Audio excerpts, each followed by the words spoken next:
চিত্রনায়িকা নিপুণ আক্তার শিল্পী সমিতি নির্বাচনের সময়ে তার ক্ষমতা আঁচ করে গিয়েছিল। শেখ হাসিনার সরকার পতন হতে না হতেই আড়ালের গল্প সামনে আসছে। বলা হচ্ছে রাজনৈতিক প্রভাব খাটিয়ে বিপুল সম্পদের মালিক হয়েছিলেন নিপুণ। সরকার পতনের পর বিভিন্ন মহলে তাকে নিয়ে কথা উঠছে। ধারণা করা হচ্ছে বিদেশে নিজের মেয়ের কাছে চলে যাওয়ার প্রস্তুতি নিচ্ছেন তিনি।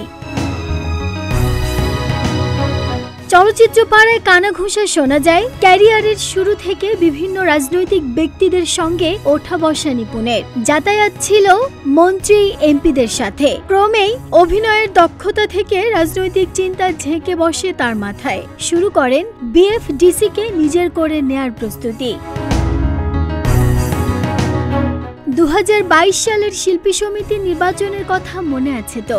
শিল্পী সমিতির এই নির্বাচনী উত্তেজনা হার মানিয়েছিল জাতীয় নির্বাচনেও। একদিকে মিশা জায়েদ প্যানেল আর অন্যদিকে কাঞ্চন নিপুণ পরিষদ। এক রাতেই দফায় দফায় নির্বাচনের ফল পরিবর্তন, সুপ্রিম কোর্ট থেকে হাইকোর্ট, রাজনৈতিক প্রভাবশালীদের নিয়ে তারকাদের হুমকি। কি করেননি শিল্পী সমিতি নির্বাচন নিয়ে এই নিপুণ? এই চিত্র ছিল 2024-26 নির্বাচনেও। প্রথমে নির্বাচনের ফলাফল মানলেও কিছুদিন পর অনিয়মের অভিযোগ তুলে বাংলাদেশ চলচ্চিত্র শিল্পী সমিতি নির্বাচনের ফলাফল বাতিল এবং নতুন করে নির্বাচন অনুষ্ঠানের নির্দেশনা চেয়ে রিট করেছিলেন নায়িকা নিপুণ। এ যেন বিএফডিসির সোনার চেয়ার। চিত্রনায়িকা তকমা লাগিয়ে খুব অল্প সময়ে সম্পদের পাহাড় করেন তারকা। 2016 সালে রাজধানীর বনানীতে টিউলিপ নেইলস অ্যান্ড স্পা নামের একটি পার্লার খুলে বসেন তিনি। উদ্বোধন করেন রাজনৈতিক ব্যক্তিত্ব শেখ সেলিম। অনেকেই বলেন এই পার্লারটি শেখ সেলিম উপহার হিসেবে দিয়েছিলেন নায়িকা নিপুণকে। নিপুণের নিত্য নতুন গাড়ি, বিদেশ ভ্রমণ, মেয়েকে বিদেশে পড়াশোনা সবকিছু নাকি আসতো রাজনৈতিক ব্যক্তিদের হাত দিয়ে।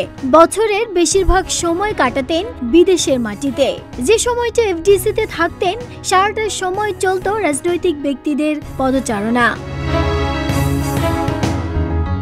ক্ষমতার জন্য এত যুদ্ধ চালালেও নিপুণের প্রথম সিনেমা রত্নগর্ভা মা, যা আলোর মুখ দেখেনি এখনো।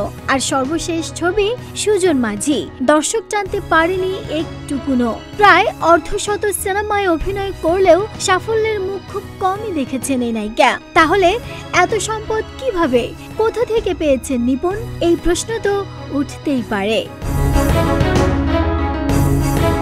ডেস্ক রিপোর্ট, প্রতিদিনের বাংলাদেশ।